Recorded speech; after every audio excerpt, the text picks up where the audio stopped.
The line didn't snap. It sliced. I remember the exact second. My phone buzzed on the kitchen counter, the screen lighting up the room like an accusation. I had slipped on the stairs.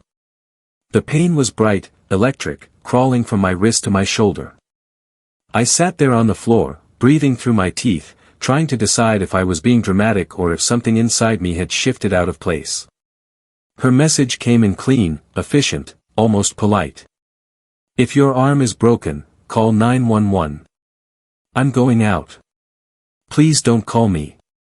No question mark, no concern, just instructions. I stared at the screen until it dimmed. The house went quiet in a way that felt deliberate, like it was watching me. That was the moment. Not the fall, not the pain, the dismissal. The way I became an inconvenience she could outsource to emergency services. I didn't reply. I didn't beg. I didn't explain.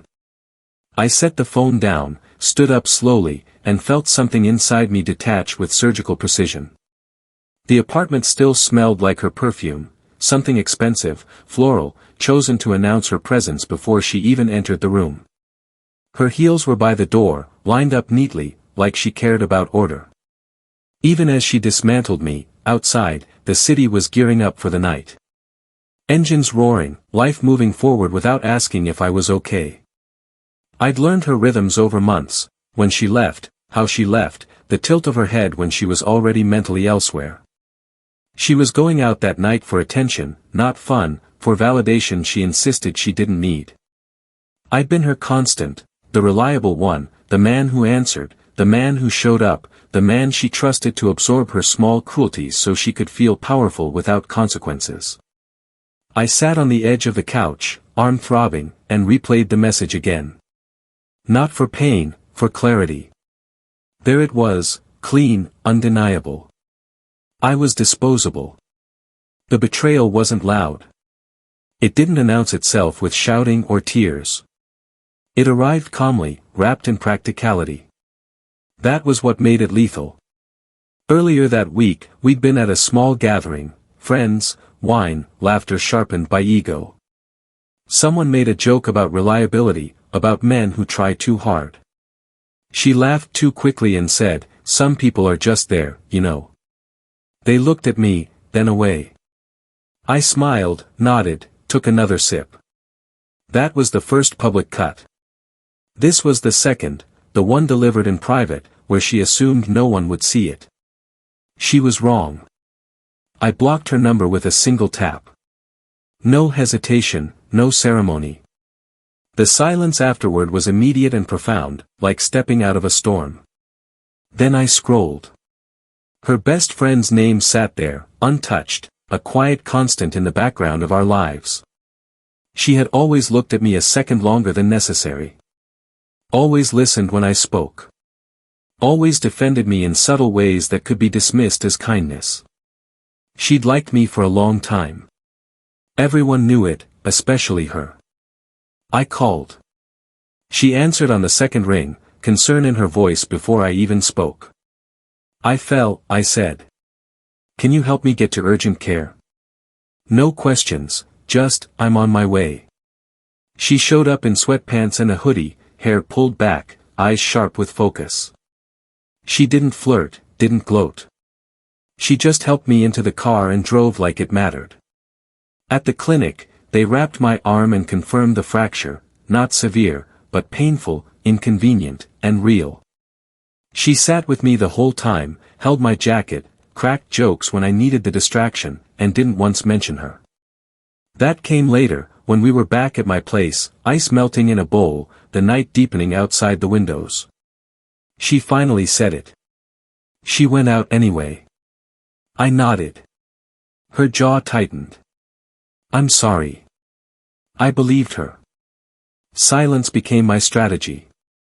I didn't unblock the number. I didn't post vague quotes. I didn't let mutual friends mediate.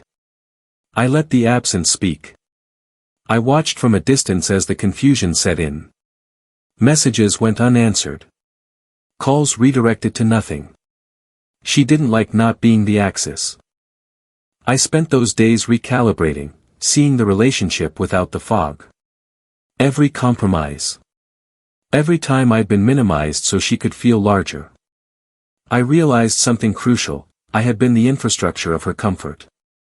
And infrastructure is invisible until it's gone. The plan wasn't dramatic. It was elegant. I didn't need to destroy her. I just needed to stop protecting her from the consequences of her own behavior. I stopped covering for her, stopped explaining her actions, stopped smoothing over her rough edges for other people. I let her be exactly who she was, unedited. Meanwhile, I healed, literally and otherwise. Her best friend checked in, then stayed, then lingered. Nothing happened at first. No lines crossed. Just conversation. Laughter. The kind of ease that comes when you're not performing for someone who's already decided you aren't worth it. A week later, we went out, casual dinner, a movie, the city soft around us. Someone took a photo. Just the two of us, my arms still in a sling, her leaning in. Natural, unforced. I posted it to Instagram with no caption.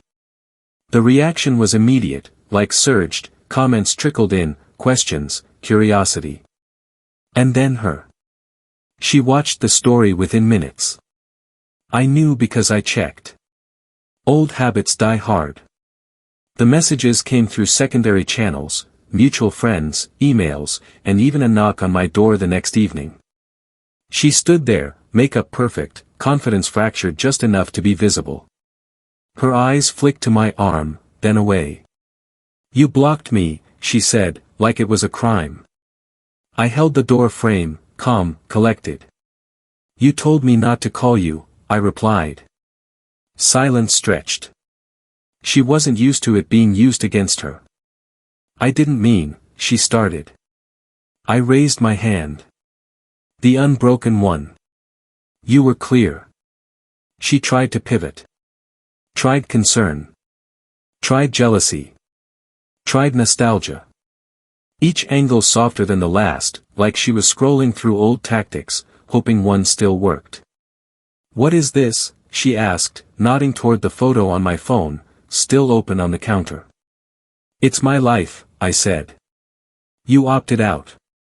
That's when it hit her. Not the photo, not the other woman, the absence of access. She had lost her position. The final unraveling was quiet. She called her best friend. Got voicemail. Called again.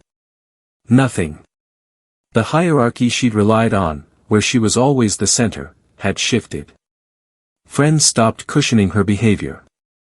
Stories circulated without my intervention to soften them. Her charm worked less when it wasn't backed by my steadiness.